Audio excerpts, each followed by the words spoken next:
नमस्कार, हमारा नाम पड़ी प्रिंस कुमार और आप देख रहे हैं बड़का बिहारी चैनल के। भोजपुरी के पावर स्टार कहे जाए वाला पवन सिंह के काले वो गाना रिलीज कर रहे प्यारे फिल्म्स पर, लेकिन वो गाना पर ऑडियंस के रिस्पांस उतना नहीं मिलत जितना पवन सिंह के जानल जला, जितना पवन सिंह के रुतबा बटे। एकरा पीछे के कारण पवन सिंह नहीं खान, एकरा पीछे के कारण गाना नहीं खे, एकरा पीछे के कारण बटे। आगे वीडियो में बात करे से पहले हम आप लोग से एगो रिक्वेस्ट करते नहीं कि अगर अभी भी बड़का बिहरिया के चैनल सब्सक्राइब नहीं किए तो हमारा चैनल के सब्सक्राइब करके अपना भाई के सपोर्ट करी जा और ये वीडियो के ज्यादा से ज्यादा शेयर करी जा। अब बात कर लिया कि आखिर ये गाना पर वो हिसाब से ऑडियंस के रिस्पांस काहे ना मिलल। ऑडियंस के रिस्पांस भर भर के मिलल बा गाना पर, लेकिन जो व्यूज का आंकड़ा काहे कम बटे, चलिए आप लोग क्लियर भाषा में बता दी। आप लोग हमारा चैनल के शुरू से देखा होगा, जब बहुत कम समय में बहुत तेजी से ग्रोथ हुई रहे। एकरा पीछे कारण रहे कि हम बहुत लगातार काम करते रहे चैनल पर और अचानक ही चैनल पर 20 दिन तक वीडियो अपलोड ना करें, ओकरा वजह से हमारा चैनल के इंप्रेशन डाउन हो गए। ओकरा बाद हम कितना भी अच्छा वीडियो बनाओ तो वीडियो पर व्यूज आते नहीं थे। व्यूज ना आवे के कारण हमारे वीडियो नहीं थे, हमारे वीडियो के सजेशन नहीं करती यूट्यूब। आप लोग समझत नहीं जा कि यूट्यूब के जो एल्गोरिदम बाटे वो जब आप डेली काम करब, जो काम बाटे वो डेली अगर प्रोसेस में रही तो एल्गोरिदम और चैनल के काम करी। लेकिन जैसे ही आप चैनल पर एक्टिविटी कम कर दी और चैनल के इंप्रेशन डाउन हो जी। तो मुख्य कारण जो बाटे पवन सिंह के गाना पर व्यूज नहीं आइल, ओकरा पीछे के कारण गाना खराब बा या वीडियो खराब बा या पवन सिंह का आवाज खराब बा या फिर लिरिक्स अच्छा नहीं है, कुछ भी नहीं है। एक सीधा आंसर बाटे कि ये चैनल पर जो ना चैनल पर रिलीज कर बा, ये चैनल बहुत दिन से एक्टिव ना रहे और वही वजह से ये गाना के इंप्रेशन नहीं के भेजत, यूट्यूब सजेशन में नहीं के भेजत। आप ध्यान दिले खब कि ये गाना के या तो आप सर्च करके सुन ले खब या फिर पवन सिंह न्यू सॉन्ग कुछ ना कुछ सर्च कर ले खब, जहां से आप ये गाना के सुन ले खब या फिर कोनो लिंक पर क्लिक करके गाना के सुन ले खब।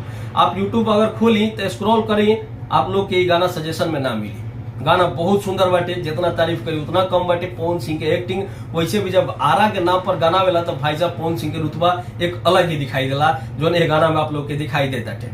बाकी ये गाना में आकांक्षा दुबे काम के लिए बड़ी और शायद अब लास्ट गाना आकांक्षा दुबे के ये हो। ओकरा बाद बात कर लिया अनुपमा यादव के, एमे जो फीमेल आवाज दिल बड़ी भैया के साथ में बहुत प्यारा आवाज लगा था और बीच में बहुत ज्यादा कंट्रोवर्सी करे की कोशिश करी रहे कि पवन सिंह और अनुपमा यादव का गाना ना आई तो सारा कंट्रोवर्सी के दूर हो गई बटे और भैया के साथ में फाइनली गाना आ गई। अनुपमा यादव का बहुत आवाज अच्छा लगा था भैया के साथ साथ उनकर भी।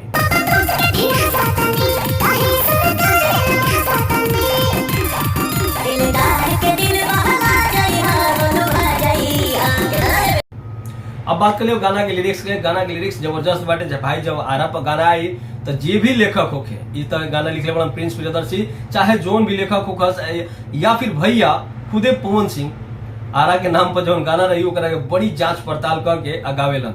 बड़ी मजा होता, बहुत ज्यादा रील्स बन रहा है गाना पर। आप लोग के कैसा लागल भाई गाना हमारा कमेंट बॉक्स में जरूर बताइए जा। हाँ, लेकिन गाना पर व्यूज टेंशन नहीं खेले के, चैनल एक्टिव ना रहे एक वजह से ये गाना पर व्यूज ज्यादा नहीं आवत। बाकी तो पवन भैया के गाना पर एक दिन में 4 मिलियन 5 मिलियन एकदम मतलब कॉमन बात बाटे, लेकिन ये गाना पर नहीं आई।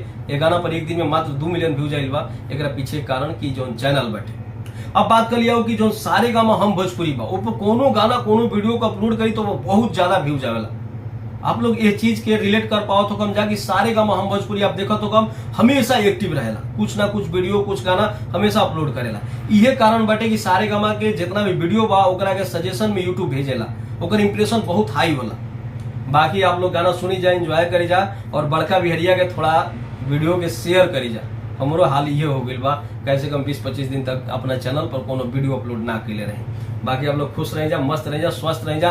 एक और चैनल के शुरुआत के लिए बनी हम कुमार उतरक।